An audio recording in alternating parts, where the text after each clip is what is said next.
പ്രത്യേകമായ കൃഷി ഉൽപ്പന്നങ്ങൾ കൊണ്ടുവന്ന് മദീനയിൽ കൊണ്ടുവന്ന് സ്വഹാബത്തിന് നൽകും. സ്വഹാബത്തിനെടുക്കൽ അതൊരു പട്ടണ പ്രദേശമാണല്ലോ, പൊതുവായ പ്രദേശമല്ല.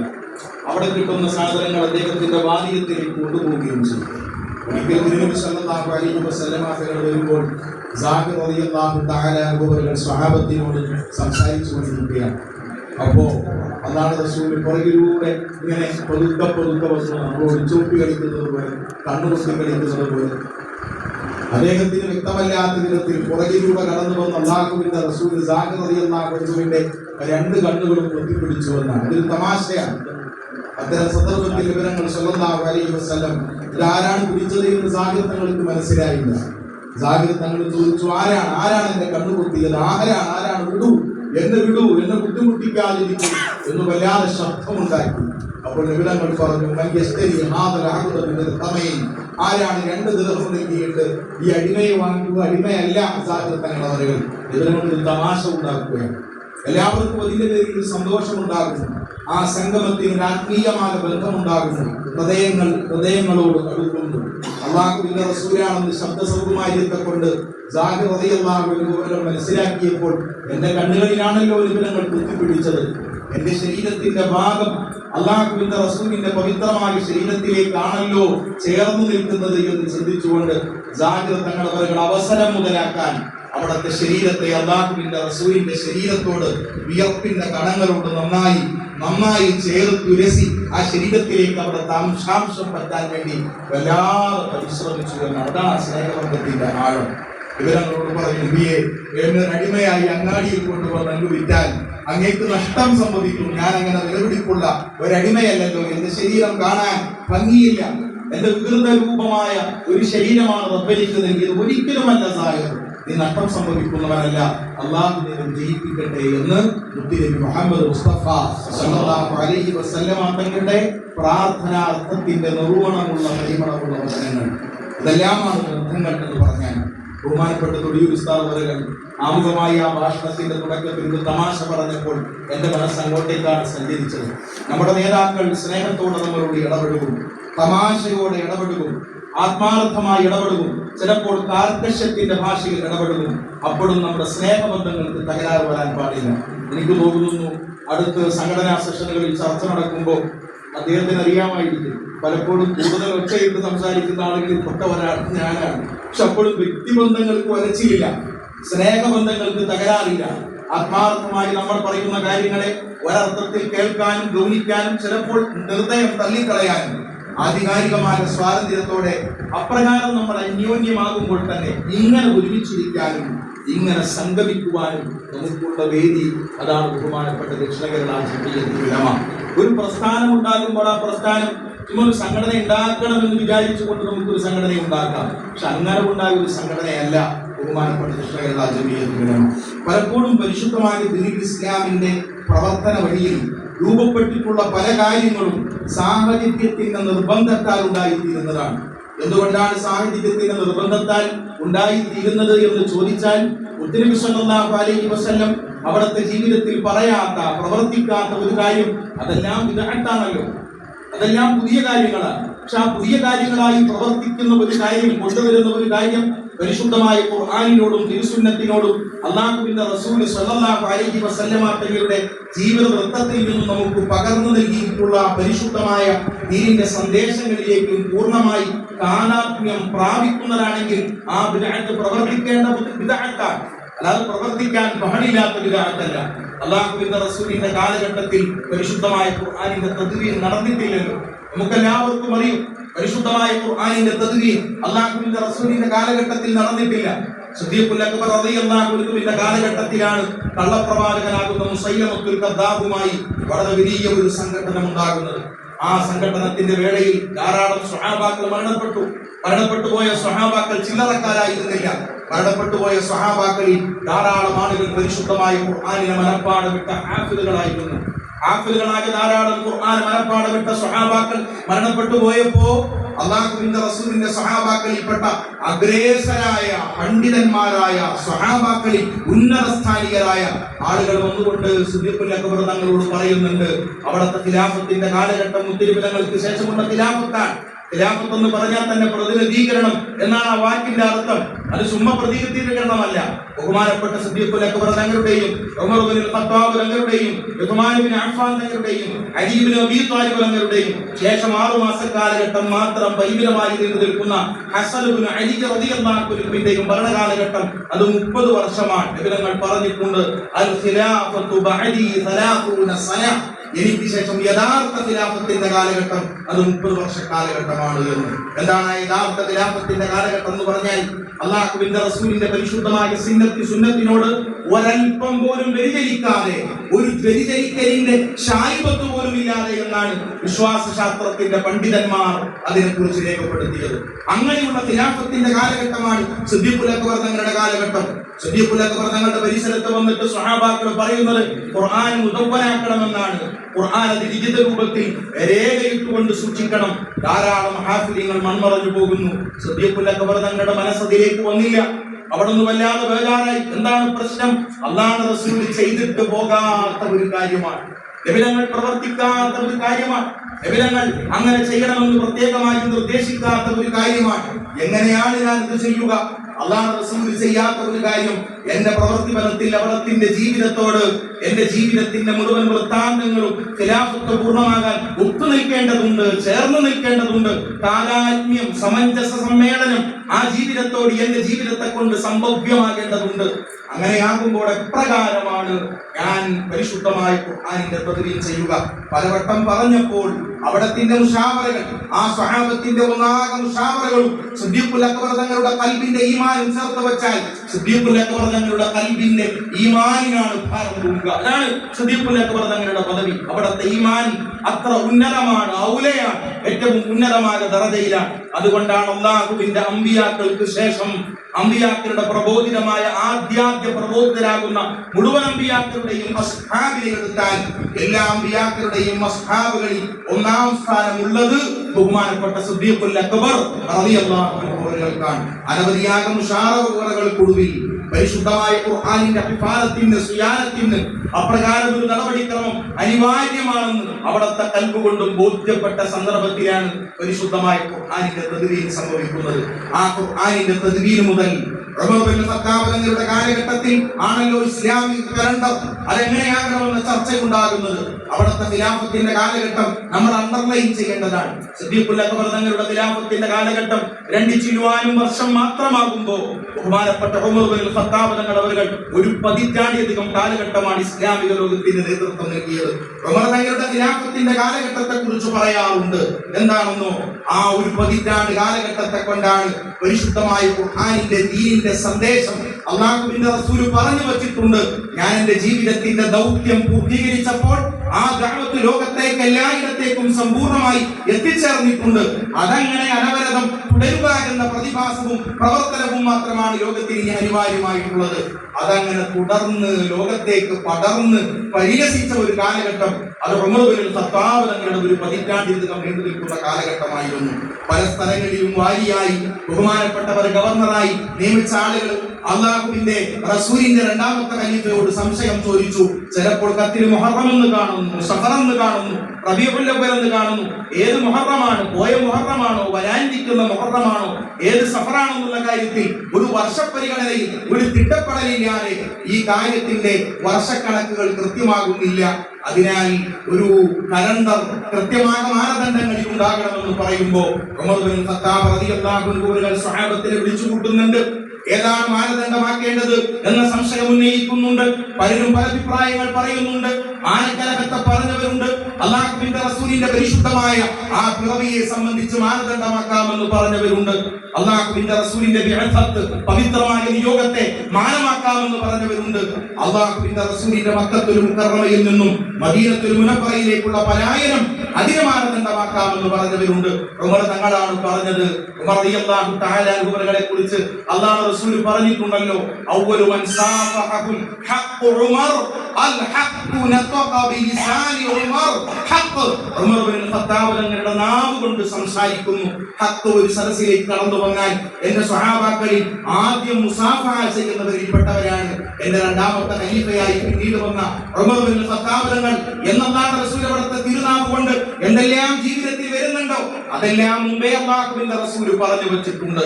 ഉമർ റളിയല്ലാഹു അൻഹു പറഞ്ഞു, അൽ ഹിജറ ഹിയൽ ഫാരിഖത്തു ബൈനൽ ഹഖ് വൽ ബാത്തിൽ. സത്യത്തിന്റെയും അസത്യത്തിന്റെയും ഇടയിൽ വ്യവച്ഛേദിച്ചത് അല്ലാഹുവിന്റെ റസൂലിന്റെ മക്കത്തുൽ മുകറമയിൽ നിന്നും മദീനത്തുൽ മുനവ്വറയിലേക്കുള്ള പലായനമാണ്. ആ പലായനത്തെ തുടർന്നാണ് പരിശുദ്ധമായ ദീനുൽ ഇസ്ലാമിന്റെ ജ്വാജ്വലമായ ഭാവിയിലേക്കുള്ള എല്ലാ ഒന്നും ഹിജറ കൊണ്ടും നുസ്രത്ത് കൊണ്ടുമാണ് പൂർണ്ണമായത്. ഹിജറ കൊണ്ട് മാത്രമല്ല, നുസ്രത്ത് കൊണ്ടുമാണ് പൂർണ്ണമായത്. മുഹാജിറുകളായ സ്വഹാബാക്കളും അതുപോലെ അവരെ സഹായിച്ച അൻസാറുകളാകുന്ന സ്വഹാബാക്കളും അവർ ചേരുംപടി ചേർന്നപ്പോഴാണ് ഇസ്ലാമിക ഉമ്മത്തിന്റെ ദൗത്യം പൂർത്തീകരിക്കാൻ സാധിച്ചത്. അതുകൊണ്ട് നന്ദിയാകേണ്ടത്, അടിക്കലാകേണ്ടത് ഹിജറയാണ്. നമ്മുടെ കലണ്ടർ ഹിജറ എന്ന പേരിൽ അറിയപ്പെടട്ടെ എന്ന് ഉമർ ഇബ്നുൽ ഖത്താബ് റളിയല്ലാഹു അൻഹു അല്ലാഹുവിന്റെ റസൂലിന്റെ പരിശുദ്ധമായ മനസ്സ് വായിച്ചുകൊണ്ട് അഥവാ സുന്നത്തിനോട് ചേർന്ന് നിന്നുകൊണ്ട് ലോകത്ത് വിളംബരം ചെയ്യുകയുണ്ടായി. ഇതെല്ലാം ബിദ്അത്താണ്, ഇതെല്ലാം ഒരർത്ഥത്തിൽ ബിദ്അത്താണ്, അല്ലാഹു റസൂലിന്റെ കാലഘട്ടത്തിൽ ഇല്ലാത്തതാണ്. പക്ഷേ ഇതെല്ലാം അല്ലാഹുവിന്റെ റസൂലിന്റെ പരിശുദ്ധമായ സുന്നത്തിലേക്ക് പൂർണ്ണമായി ചേർന്ന് നിൽക്കുന്നതാണ്. അവിടെ നിന്ന് നിങ്ങൾ ഇങ്ങോട്ട് സഞ്ചരിച്ചു വന്നാൽ മതി. പരിശുദ്ധമായ അഖീദ തദ്വീൻ ചെയ്യപ്പെട്ടിട്ടില്ല. പരിശുദ്ധമായ ഫിഖ് അല്ലാഹു റസൂലിന്റെ കാലഘട്ടത്തിൽ മുദവ്വനല്ല, തസവ്വുഫ് മുദവ്വനല്ല, ഇൽമു തഫ്സീർ മുദവ്വനല്ല, ഇൽമുൽ ഹദീസ് മുദവ്വനല്ല, പരിശുദ്ധമായ ഹദീസുകൾ പോലും മുദവ്വനല്ല. ബഹുമാനപ്പെട്ട ഇമാം ബുഖാരി തങ്ങളുടെ സ്വഹീഹ് മദ്ഹബിന്റെ ഇമാമുകളുടെ കാലഘട്ടത്തിലും എത്രയോ ശേഷമാണ് കടന്നു വരുന്നത്. എന്താണ് അവിടെ നിർവചിതമായത്? ഓരോ കാലഘട്ടത്തിൽ ജീവിച്ചിരിക്കുന്ന അക്കാലഘട്ടത്തിലെ അഗ്രഗാമികളായ പണ്ഡിതന്മാർ, അവർ സ്വഹാബാക്കളാകാം, താബിഈങ്ങളാകാം, തബഉ താബിഈങ്ങളാകാം, അതിനുശേഷമുള്ള അയിമ്മത്തിന്റെ കാലഘട്ടമാകാം, പിന്നീട് വന്നിരിക്കുന്ന ആളുകളാകാം, ആരാരുമാകട്ടെ, അതാത് കാലഘട്ടങ്ങളിൽ ഏതൊരു ദൗത്യമാണോ അതാത് കാലഘട്ടത്തിലെ ഉലമാക്കൾ നിർവഹിക്കേണ്ടത്, ആ ഉത്തരവാദിത്വത്തെ പൂർണ്ണമായ സ്വഭാവത്തിൽ ഏറ്റെടുത്തുകൊണ്ട് പൂർത്തീകരിക്കുന്ന ദൗത്യമാണ് ആ കാലഘട്ടത്തിൽ നിർവചിതമായത്. അതിനവർക്കിടയിൽ വേറെ പകകളോ വിദ്വേഷങ്ങളോ ഉണ്ടായിട്ടില്ല, യാതൊരു വിധത്തിലുള്ള കുറവുകൾ ഉണ്ടായിട്ടില്ല. നമ്മുടെ മദ്ഹബുകൾ പറയുമ്പോൾ മാലിക് റളിയല്ലാഹു അൻഹു പോലെയും അഹ്മദ് ബിൻ ബഹുമാനപ്പെട്ട അബൂ ഹനീഫത്തുൽ കൂഫി തങ്ങളും പരസ്പരം ബന്ധപ്പെട്ട് കിടക്കുന്നു. മാലിക് റളിയല്ലാഹു അൻഹു പോലെയും ഗുരുസ്ഥാനികനായി യഥാർത്ഥ ഗുരുനാഥനായി ശാഫിഈ റളിയല്ലാഹു അൻഹുവിന്റെ മദ്ഹബ് ഉണ്ടാകുന്നു. ശാഫിഈ റളിയല്ലാഹു തആല അൻഹു ഗുരുനാഥനായി കൊണ്ട് അഹ്മദ് ബിൻ ഹംബൽ റളിയല്ലാഹു അൻഹുവിന്റെ മദ്ഹബ് ഉണ്ടാകുന്നു. അഹ്മദ് ബിൻ ഹംബൽ തങ്ങളവர்கள் മുഅ്തസിലി ആശയത്തിന്റെ വിഷബാലയത്ത് ബഹുമാനപ്പെട്ടവർ ജയിലിലടക്കപ്പെട്ട് മർദ്ദിക്കപ്പെട്ട് അവിടുത്തെ ശരീരത്തിൽ നിന്നും പവിത്രമായ രക്തധമനികൾ പൊട്ടിയരിച്ച് രക്തം തൂകിയപ്പോ ആ രക്തത്തിന്റെ പേരിൽ ഏറ്റവും അധികം കരഞ്ഞ ഒരു പണ്ഡിതനെന്ന് ലോകത്ത് ജീവിച്ചിരിക്കുന്നുണ്ടെങ്കിൽ അത് അവിടുത്തെ പ്രിയപ്പെട്ട ഗുരുനാഥരാകുന്ന അല്ലാമ ശാഫിഈ റളിയല്ലാഹു തആല അൻഹുവാണ്. അവരവരുടെ കാലഘട്ടത്തിന്റെ ദൗത്യങ്ങൾ നിർവഹിക്കുകയാണ്. അവരവരുടെ കാലഘട്ടത്തിന്റെ ദൗത്യങ്ങൾ നിർവഹിക്കുകയാണ്. അശ്അരി ത്വരീഖത്ത് എന്താണ്, മാതുരിദി ത്വരീഖത്ത് എന്താണ്, ഏതാണ്ട് ഒരേ കാലഘട്ടത്തിലാണ് ഇരു പണ്ഡിതന്മാരും ജീവിച്ചിരുന്നത്. വിശ്വാസരണിയെ ചോദ്യം ചെയ്തുകൊണ്ട് ഇസ്ലാമിന്റെ വിശ്വാസത്തെ മലീമസപ്പെടുത്തുവാൻ മുഅ്തസിലിയാക്കൾ കടന്നു വന്ന്, ആദ്യ സംഘമായി ഖവാരിജിയാക്കൾ കടന്നു വന്ന് ഇസ്ലാമിന് വിരുദ്ധമായ അഥവാ അഹ്ലുസുന്നത്തി വൽ ജമാഅത്തിന്റെ പരിശുദ്ധമായ ഖുർആനിന്റെ തിരുസുന്നത്തിന്റെ ആശയങ്ങൾക്ക് വിരുദ്ധമായ ആശയങ്ങൾക്ക് അസ്ഥിവാരം ഇട്ടുകൊണ്ട് രണ്ടാമത് കടന്നു വന്ന മുഅ്തസിലിയാക്കൾ, ഷിയാക്കൾ എല്ലാവർക്കും കൃത്യമായി മറുപടി പറഞ്ഞുകൊണ്ട് അശ്അരി ഇമാമും ബഹുമാനപ്പെട്ട മാതുരിദി ഇമാമും കടന്നു വന്നപ്പോൾ അതാണ് ശരി എന്ന് ലോകത്തുള്ള മുഴുവൻ പണ്ഡിതന്മാരും പ്രഖ്യാപിച്ചു. ലോകം അതിലേക്ക് ചേർന്നു വന്നു. മുഅ്തസിലത്തിന്റെ ആശയങ്ങളെ പൂർണ്ണമായി തട്ടിത്തെറിപ്പിച്ചു. ഖവാരിജിന്റെ ആശയങ്ങളെ തട്ടിത്തെറിപ്പിച്ചു. ഷിയാക്കളുടെ ഷിയായിസത്തെ പൂർണ്ണമായി നമ്മൾ അവഗണിച്ചു. യുക്തിവാദത്തിന്റെ വാറോലകളെ നമ്മൾ ചവിട്ടി വലിച്ചു. എല്ലാം പരിശുദ്ധമായ അശ്അരി ത്വരീഖത്തിന്റെയും പവിത്രമായ മാതുരിദി ത്വരീഖത്തിന്റെയും വെളിച്ചത്തിലായിരുന്നു. അവിടെ നിങ്ങോട്ട് വന്നാൽ പണ്ഡിതന്മാരുടെ ദൗത്യം അങ്ങനെയാണ്. നിങ്ങൾ നോക്കൂ, ഇമാം ബുഖാരി തങ്ങളവറുകൾ അവിടെ നിന്ന് ഗുരുനാഥനാണ്. അബൂ ദാവൂദ് തങ്ങളുടെ, ഇമാം മുസ്ലിം തങ്ങളവറുകൾ അവിടെ നിന്ന് ഗുരുനാഥനാണ്. ബഹുമാനപ്പെട്ട തുർമുദി തങ്ങളുടെ ഗുരുനാഥനാണ്. ബഹുമാനപ്പെട്ട ബുഖാരി തങ്ങളവറുകൾ തുർമുദി തങ്ങളുടെ ഗുരുനാഥനാണ്. ബഹുമാനപ്പെട്ട അബൂ ദാവൂദ് തങ്ങളവറുകൾ തുർമുദി തങ്ങളുടെ ഗുരുനാഥനാണ്. ബഹുമാനപ്പെട്ട മുസ്ലിം തങ്ങളവറുകൾ തുർമുദി തങ്ങളുടെ ഗുരുനാഥനാണ്. ആ ബന്ധം നമ്മൾ ചിന്തിക്കുമ്പോ ഇമാം ബുഖാരി തങ്ങൾ അത് ഏതോ ഒരു ലോകത്ത്, മുസ്ലിം തങ്ങൾ വിഭിന്നമായ മറ്റൊരു ലോകത്ത്, പലപ്പോഴും നമുക്കിടയിലൊക്കെ അങ്ങനെ വഴക്കുകൾ ഉണ്ടാകാറുണ്ടല്ലോ. അദ്ദേഹത്തെ കണ്ടാൽ ഇദ്ദേഹം ഒന്ന് ചിരിക്കുക പോലുമില്ല. അങ്ങനെയല്ല അവരുടെ ഉത്തരവാദിത്വം. അതാത് കാലഘട്ടങ്ങളിൽ ഏതേത് ഉത്തരവാദിത്തമാണോ നിർവഹിക്കേണ്ടത് അവർ സ്നേഹബന്ധത്താൽ ചാലിച്ച് ചേർന്നൊഴുകി അവർ ആ ദൗത്യത്തെ നിർവഹിക്കുകയായിരുന്നു. ഇമാം ബുഖാരി തങ്ങളവറുകൾ, തിർമിദി തങ്ങളവറുകൾ, ബുഖാരി തങ്ങളുടെ സ്വഹീഹ് നമ്മൾ പരിഗണിക്കുമ്പോൾ പരിശുദ്ധമായ ഖുർആനിന് ശേഷം ഏറ്റവും പ്രധാനപ്പെട്ട ലോകൈക ഗ്രന്ഥം അത് സ്വഹീഹുൽ ബുഖാരിയാണെന്ന് നമ്മൾ പറയുന്നു. എന്നാൽ ആ ബുഖാരി തങ്ങൾ അവിടുത്തെ വിനയാന്വിതമായ ഭാവത്തെ കൊണ്ട്, ബുഖാരി തന്നെയാണ് കേട്ടോ, ഞാനിതിനെ കുറച്ചുകൊണ്ട് പറയുകയല്ല, ഇമാം ബുഖാരി തങ്ങൾ കിലോമീറ്ററുകൾ മൈലുകൾ താണ്ടി ഹദീസ് കേൾക്കാൻ, ഹദീസ് കേട്ട ഒരാളുടെ സമീപത്ത് ചെല്ലുമ്പോ അദ്ദേഹം ഒരു ഭക്ഷണം എടുത്തുകൊണ്ട് ഒരു ഒട്ടകത്തിന്റെ മുമ്പിലേക്ക് ഭക്ഷണം നീട്ടുകയാണ്. ആ ഒട്ടകം കഴിക്കുവാൻ വേണ്ടി അദ്ദേഹം ആ ഒട്ടകത്തിന്റെ ആ വായ്ഭാഗം, അതിന്റെ മുഖഭാഗം നീട്ടുന്നു. അപ്പോൾ അദ്ദേഹം ഭക്ഷണം പിന്നോട്ടാക്കുന്നു, വീണ്ടും ഭക്ഷണം മുന്നോട്ടാക്കുന്നു. അപ്പോൾ ആ മൃഗം അതിന്റെ മുതുക് നീട്ടുന്നു, അപ്പോൾ ഭക്ഷണം പിന്നോട്ടാക്കുന്നു. ഈ പ്രവർത്തനം കണ്ടപ്പോ ഇമാം ബുഖാരി തങ്ങൾ അവർ അവിടെ നിന്ന് കടന്നുപോയി. അള്ളാഹുവിന്റെ റസൂലിന്റെ ഹദീസ് കേൾക്കാൻ വേണ്ടി മൈലുകൾ താണ്ടി കടന്നു വന്ന യാത്രയാണ്. ഇരുടും പകലും താണ്ടിക്കൊണ്ട് കടന്നു വന്ന യാത്രയാണ്. അവിടുത്തെ സ്വഹാബ്, കൂട്ടുകാർ, ശിഷ്യഗണങ്ങൾ ചോദിക്കുന്നുണ്ട്, എത്ര ദൂരം താണ്ടി നമ്മൾ വന്നതാണ്, അദ്ദേഹത്തിന്റെ മുഖതാവിലേക്ക് പോയില്ലല്ലോ, കണ്ടില്ലല്ലോ, കേട്ടില്ലല്ലോ, ഹദീസ് ചോദിച്ചില്ലല്ലോ, എന്തുകൊണ്ടാണ് ഇങ്ങനെ തിരിഞ്ഞു നടക്കുന്നത്? അതോ ഒരു മുഹ്തറമായ ജീവിയുടെ മുമ്പിൽ ഭക്ഷണം മുന്നോട്ടാക്കി പിന്നീട് പിന്നോട്ടാക്കി അതിനെ കഴിപ്പിക്കുന്ന ഒരാൾ പരിശുദ്ധമായ ഹദീസിന്റെ വിഷയത്തിൽ സത്യസന്ധത പുലർത്തുമെന്ന് ഞാൻ അങ്ങനെ കരുതാനാണ് ഞാൻ ആ ഹദീസ് കേൾക്കുന്നില്ല എന്ന് ഇമാം ബുഖാരി റഹ്മത്തുള്ളാഹി തആല അലൈഹി അങ്ങനെയാണ് ഹദീസിനെ അച്ചടക്കത്തോടെ ബഹുമാനപ്പെട്ടവർ ക്രമീകരിച്ചത്.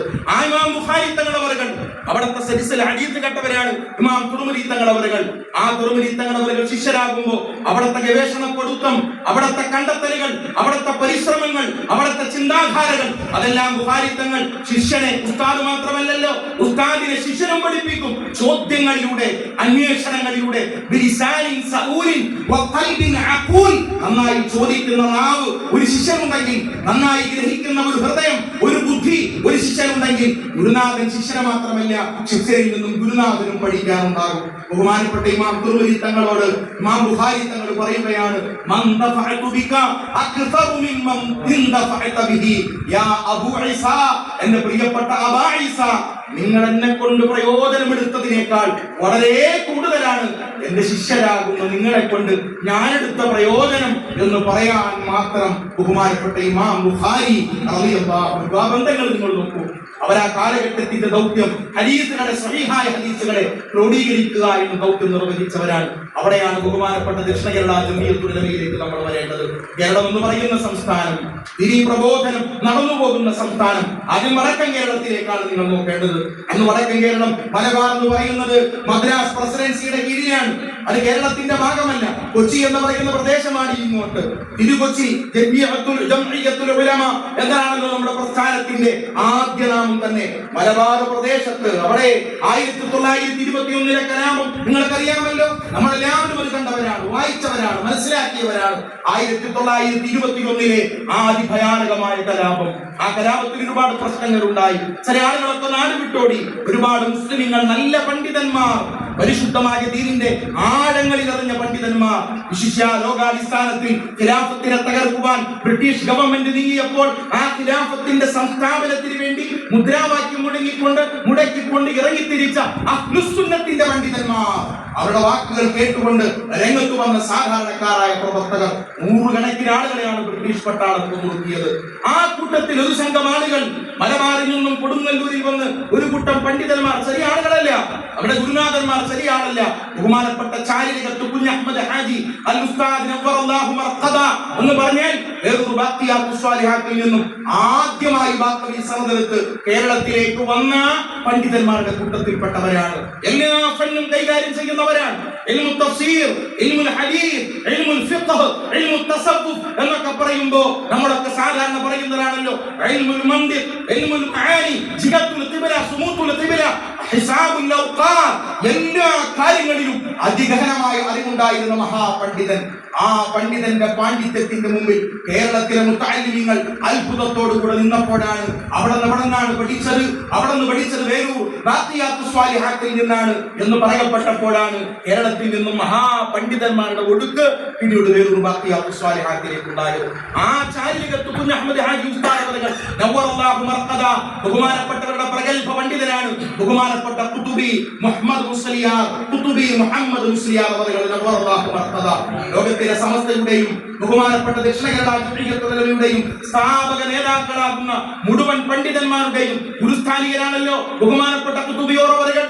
എന്റെ പ്രിയപ്പെട്ട പിതാവ് ശൈഖുന നൂറുൽ ഉലമ ഫരീദുദ്ദീൻ ഉസ്താദ് അവர்கள், എന്റെ പിതാവിന്റെ ഗുരുനാഥൻ ബഹുമാനപ്പെട്ട പാപ്പിനിശ്ശേരി മമ്മിക്കുട്ടി ഉസ്താദ് അവர்களാണ്. ബഹുമാനപ്പെട്ട പാപ്പിനിശ്ശേരി മമ്മിക്കുട്ടി ഉസ്താദ് അവരുടെ ഗുരുനാഥർ ബഹുമാനപ്പെട്ട സദഖത്തുല്ലാ ഉസ്താദ് അവர்களാണ്. സദഖത്തുല്ലാ ഉസ്താദ് അവരുടെ ഗുരുനാഥർ ബഹുമാനപ്പെട്ട ഖുതുബി മുഹമ്മദ് മുസ്ലിയാർ അവர்களാണ്. നഫറല്ലാഹു മറാഖിലഹു വനഫഅനല്ലാഹു ബിഉലൂമിഹിം ആമീൻ.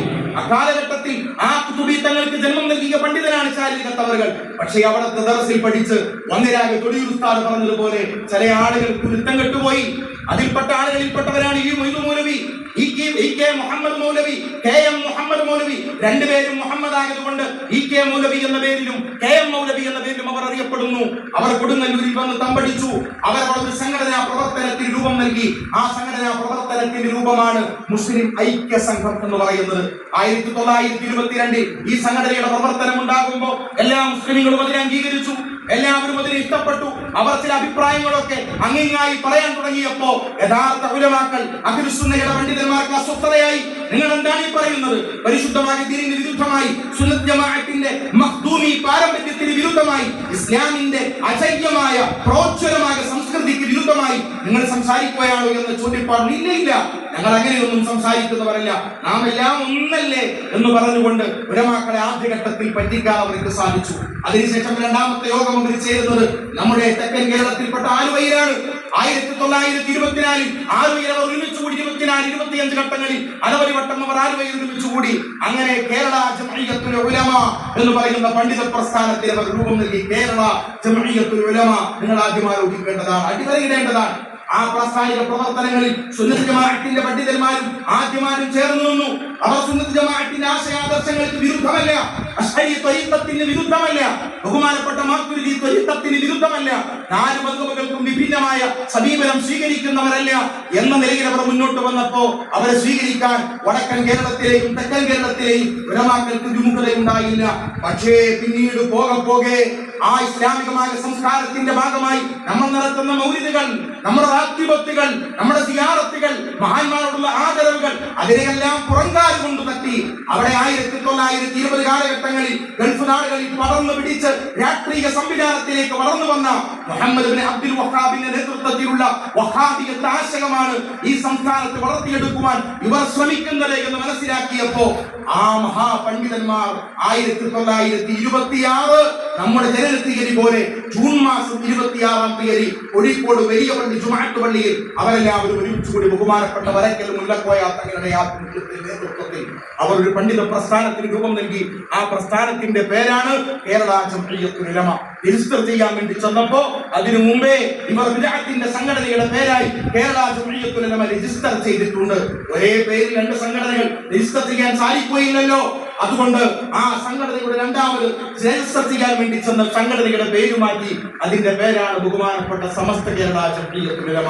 എന്താണ് മുസ്ലിയാരെ ദക്ഷിണയെ കുറിച്ച് പറയാൻ വേണ്ടി വിളിച്ചിട്ട് ബഹുമാനപ്പെട്ട അധ്യക്ഷൻ അവர்கள் ചിന്തിക്കുന്നുണ്ടാകും, ഇത് സമസ്തയെ കുറിച്ചാണല്ലോ പറയുന്നത്. അല്ല, അവിടെ നിന്നാണ് ഈ ചരിത്രം തുടങ്ങുന്നത്. ഞാൻ സൂചിപ്പിക്കാൻ ശ്രമിച്ചത് ഒറ്റക്കൊറ്റക്കായി ഓരോരുത്തരായി പരിശുദ്ധമായ ദീനിന്റെ ദഅവത്തിന്റെ ഉത്തരവാദിത്വം നിർവഹിച്ചുകൊണ്ട് തെക്കുവടക്ക വ്യത്യാസമില്ലാതെ മുദല്ലിസന്മാരായി, ഉലമാക്കളായി, ഖുതബാക്കളായി, നുസ്ഹാക്കളായി, മുർശിദുകളായി, തരീഖത്തിന്റെ ശൈഖുമാരായി, ഇസ്ലാമിക ലോകത്തിന്റെ പണ്ഡിതന്മാർ കേരളത്തിൽ അങ്ങോളം ഇങ്ങോളം ദഅവത്തിന്റെ പ്രവർത്തനം ഒറ്റ മരമായി, ഒറ്റ വൃക്ഷമായി ഒരു സ്ഥലത്തെ കേന്ദ്രീകരിച്ച് ശൈഖുന ഫരീദുദ്ദീൻ ഉസ്താദ് അവர்கள் പെടക്കാപ്പള്ളിയിലുണ്ടെങ്കിൽ, മൂവാറ്റുപുഴയിലുണ്ടെങ്കിൽ ബഹുമാനപ്പെട്ടവർ അവിടെ മതിയായവരാണ്. ഇവിടെ ബഹുമാനപ്പെട്ട കെ പി ഹാനത്തുണ്ടെങ്കിൽ അവിടെ മതിയായവരാണ്. അന്നിലയിൽ മുന്നോട്ട് പോകുന്ന സാഹചര്യത്തിന് മാറ്റം വന്നു.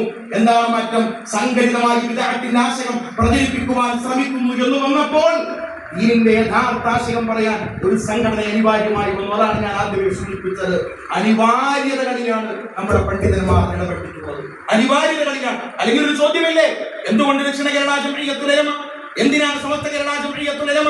എന്തിനാണ് ദക്ഷിണ കേരള ജംഇയ്യത്തുൽ ഉലമ 70ാം വാർഷികം ആഘോഷിക്കുന്നത്? അപ്പൊ 70 വർഷത്തിന് മുമ്പ് ഇവിടെ ദഅവത്തിന്റെ പ്രവർത്തനം ഒന്നും നടന്നില്ല എന്നാണോ? ജംഇയ്യത്ത് ദക്ഷിണ വന്നപ്പോഴാണോ ഇവിടെ ദഅവത്തിന്റെ പ്രവർത്തനം നടന്നത്? അതിന് മറുപടിയാണ് പറഞ്ഞത്. അനിവാര്യമായ ഘട്ടത്തിൽ ഈ ഉലമാക്കൾ ഒരുമിച്ച് നിൽക്കണമെന്ന സാഹചര്യം വന്നപ്പോൾ അവിടെ സമസ്തയുണ്ടായി. ആ സമസ്തയുടെ പ്രവർത്തനം അവിടെ മനോഹരമായി നടന്നു പോകുമ്പോൾ അപ്പോഴും തെക്കൻ കേരളത്തിൽ അതിന്റെ പ്രവർത്തനം ഇല്ല, വളരെ നാമമാത്രമായ പ്രവർത്തനം. അപ്പോൾ ഇവിടെ ഒരു സംഘടന വേണം. ബഹുമാനപ്പെട്ട OB തഖിയുദ്ദീൻ ഫരീദുദ്ദീൻ ഉസ്താദ് അവരുടെ പാവപ്പെട്ടവന്റെ വല്യപ്പയാണ്, ഉമ്മയുടെ പിതാവാണ്. ചേലക്കുളം ഉസ്താദ് അവരുടെ മാമനാരാണ്, അമ്മോച്ചനാണ്. എന്റെ പിതാവിന്റെ അമ്മോച്ചൻ, വേക്കാരുടെ അരി ഉസ്താദിന്റെ അമ്മോച്ചൻ, ഇപ്പോൾ നിങ്ങൾക്ക് പരിചിതനായ ഓണംപള്ളി അബ്ദുസ്സലാം ഉസ്താദ് അവരുടെ അമ്മാച്ചൻ, ബഹുമാനപ്പെട്ട OB ഉസ്താദ് അടക്കമുള്ള ജംഇയ്യത്തുൽ ഉലമയുടെ ദക്ഷിണ കേരള ജംഇയ്യത്തുൽ ഉലമയുടെ സ്ഥാപക നേതാക്കളാകുന്ന മഹാപണ്ഡിതന്മാർ ഈ വിഷയത്തെ കുറിച്ച് ആലോചിച്ചു. സമസ്തയുടെ നേതാക്കളെ കണ്ടു. അവർ പറഞ്ഞു, ഞങ്ങളുടെ പ്രവർത്തനം അങ്ങോട്ട് വ്യാപിപ്പിക്കുക എന്ന് പറയുന്നത് പ്രായോഗികമായി അതിന് ഒരുപാട് പ്രശ്നങ്ങളുണ്ട്. അതുകൊണ്ട് തിരുകൊച്ചിയിൽ നിങ്ങൾ സംഘടിതമായി നിന്നുകൊണ്ട് സമൂഹം വഴിതെറ്റാതിരിക്കാൻ 6 പേരാണ് അവരുടെ ആദ്യത്തെ യോഗം, കൊടുങ്ങല്ലൂരാണ് അവരുടെ ആദ്യത്തെ യോഗം. അതുകൊണ്ട് അവിടെ അതിന്റെ അപകടം വരാതിരിക്കാൻ നിങ്ങൾ സംഘടിതമായി നിന്നുകൊണ്ട് പ്രവർത്തന നിരതരാകണമെന്ന് മഹാരഥന്മാരായ പണ്ഡിതന്മാരുടെ പ്രാർത്ഥനകളുടെയും ആശീർവാദത്തോടെയും തെക്കൻ കേരളത്തിൽ തുടക്കം കുറിച്ച മഹാപണ്ഡിത പ്രസ്ഥാനത്തിന്റെ പേരാണ് ബഹുമാനപ്പെട്ട ദക്ഷിണ കേരള ജംഇയ്യത്തുൽ ഉലമ. അതാണ് ദക്ഷിണ കേരള ജംഇയ്യത്ത്. ഈ ആ കാര്യത്തിൽ നമുക്ക് സംശയമുണ്ടാകരുത്. ഈ മഹത്തായ പ്രസ്ഥാനം ഈ ദഅവത്തിന് വേണ്ടി അതിന്റെ അനിവാര്യയുടെ സാഹചര്യത്തിൽ ബഹുമാനപ്പെട്ട തൊടിയൂർ ഉസ്താദ് പറഞ്ഞല്ലോ, ഇഖ്ലാസിന്റെ അടിപ്പടയിൽ, തഖ്വയുടെ അടിപ്പടയിൽ സ്ഥാപിതമായ മഹത്തായ പ്രസ്ഥാനത്തിന്റെ പേരാണ്. ആളാവാൻ വേണ്ടി ഉണ്ടായ പ്രസ്ഥാനമല്ല, കാശുണ്ടാക്കാൻ വേണ്ടി ഉണ്ടായ പ്രസ്ഥാനമല്ല, ആളുകളുടെ മുമ്പിൽ പ്രശസ്തി കിട്ടാൻ വേണ്ടി ഉണ്ടായ പ്രസ്ഥാനമല്ല. ഇത് ദീനിന്റെ ദഅവത്തിന് വേണ്ടി സാഹചര്യം അത് തേടുന്നു എന്ന് മനസ്സിലാക്കിയപ്പോ ചാടി ഇറങ്ങിയ അല്ലാഹുവിന്റെ തഖ്വയിൽ അധിഷ്ഠിതമായ സിംഹക്കുട്ടികളുടെ പ്രസ്ഥാനത്തിന്റെ പേരാണ് ബഹുമാനപ്പെട്ട ദക്ഷിണ കേരള ജംഇയ്യത്തുൽ ഉലമ. ദക്ഷിണ കേരള ജംഇയ്യത്തുൽ ഉലമ 1955 ജൂൺ മാസം 26-ാം തീയതി ആദ്യോഗം ചേരുന്നത് ഈ കൊല്ലം ജില്ലയിലാണ്. മനാനികളാകുന്ന യുവ പണ്ഡിതന്മാരാകുന്ന നിങ്ങൾ ഇവിടെ സംഗമിക്കുമ്പോൾ നിങ്ങൾക്ക് അതിൽ സന്തോഷിക്കാം. ഈ കൊല്ലം ജില്ലയാണ് അന്നും ഇന്നും ഈ ബഹുമാനപ്പെട്ട പ്രസ്ഥാനത്തിന്റെ ആസ്ഥാനം. ചോനകപ്പുറത്താണ് ഇതിന്റെ ആദ്യത്തെ മീറ്റിംഗ് ചേരുന്നത്. രണ്ടാമത്തെ മീറ്റിംഗ് ചേരുന്നത് തൊട്ടടുത്ത ജില്ലയാകുന്ന തിരുവനന്തപുരത്തെ VJT ഹാളിലാണ്. VJT ഹാളിൽ ഈ വിഷയത്തെ കുറിച്ച് ഒരേ വർഷം 1955 ആദ്യ യോഗം ജൂൺ 26-ാം തീയതി ഇവിടെ ചേരുന്നു. അടുത്ത യോഗം 1955 ഓഗസ്റ്റ് മാസത്തിൽ ഇവിടെ ചേരുന്നു, തിരുവനന്തപുരത്ത് ചേരുന്നു. ആ യോഗത്തിൽ ബഹുമാനപ്പെട്ട കടയ്ക്കൽ ഉസ്താദ് നീറുന്ന ഹൃദയത്തോടെ നിരുദ്ധകണ്ഠനായി കണ്ണീറനായി കൊണ്ട് ബഹുമാനപ്പെട്ടവർ അവിടുത്തെ ഗുരുനാഥന്റെ പേര് പറഞ്ഞല്ലോ, ബഹുമാനപ്പെട്ട റഈസുൽ ഉലമ എം ശുഹാബുദ്ദീൻ ഉസ്താദ് അവர்கள் ആ മഹത്തായ സദസ്സിൽ ഇങ്ങനെ ഒരു പ്രസ്ഥാനം രൂപീകരിക്കേണ്ടതിന്റെ അനിവാര്യതയെ സംബന്ധിച്ച്, പ്രാധാന്യത്തെ സംബന്ധിച്ച് ബഹുമാനപ്പെട്ടവർ അവിടുത്തെ സ്വാഗത ഭാഷണത്തിൽ ഒരു പ്രബുദ്ധമായ പ്രഭാഷണം നടത്തി. ആ പ്രഭാഷണത്തെ അവിടെ തന്നെ എഴുത്തു പ്രതിയാക്കി ഉണ്ടാക്കി അവിടെ ഇരിക്കുന്ന ആളുകൾക്കിടയിൽ വിതരണം ചെയ്തു. മുമ്പതുണ്ടായിരുന്നു എന്നതില്ല, ആളുകൾക്കിടയിൽ 2 അടയ്ക്ക് വിതരണം ചെയ്തു. കൂടുതൽ തിരുത്തണ്ടെങ്കിൽ ആദരണീയരായ ഉസ്താദുമാരെ തിരുത്തട്ടെ. അതാണ് ഈ പ്രസ്ഥാനത്തിന്റെ ആദ്യത്തെ പ്രവർത്തന ഫണ്ട്. നമുക്കിന്ന് പ്രവർത്തന ഫണ്ടില്ല എന്ന് തൊടിയൂർ ഉസ്താദ് പറഞ്ഞു. മനാനിയെ സഹായിക്കണമെന്ന് പറഞ്ഞു, ദക്ഷിണ കേരള ജംഇയ്യത്തുൽ ഉലമയെ സഹായിക്കണമെന്ന് പറഞ്ഞു. പക്ഷേ ഇന്ന് ദക്ഷിണ കേരള ജംഇയ്യത്തുൽ ഉലമയ്ക്ക് ഒരു ഫണ്ട് 10 കോടി രൂപയുടെ ഫണ്ട് അനിവാര്യമാണെന്ന് പറഞ്ഞാൽ ആ 10 കോടി രൂപയുടെ ഫണ്ട് കിട്ടുക എന്ന് പറഞ്ഞാൽ ഇന്ന് പ്രയാസകരമായ കാര്യമല്ല. ആ ഒരു ഭൗതികമായ പശ്ചാത്തലത്തിൽ, സാമ്പത്തികമായ പശ്ചാത്തലത്തിൽ ആണ് ഇന്ന് ബഹുമാനപ്പെട്ട ദക്ഷിണ കേരള ജംഇയ്യത്തുൽ ഉലമ നിലകൊള്ളുന്നത്. പക്ഷേ ഇതിന്റെ അടിസ്ഥാന സ്വത്ത് ഏതാണെന്ന് അറിയാമോ? ഇതിന്റെ ആദ്യത്തെ ഫണ്ട് ഏതാണെന്ന് അറിയാമോ?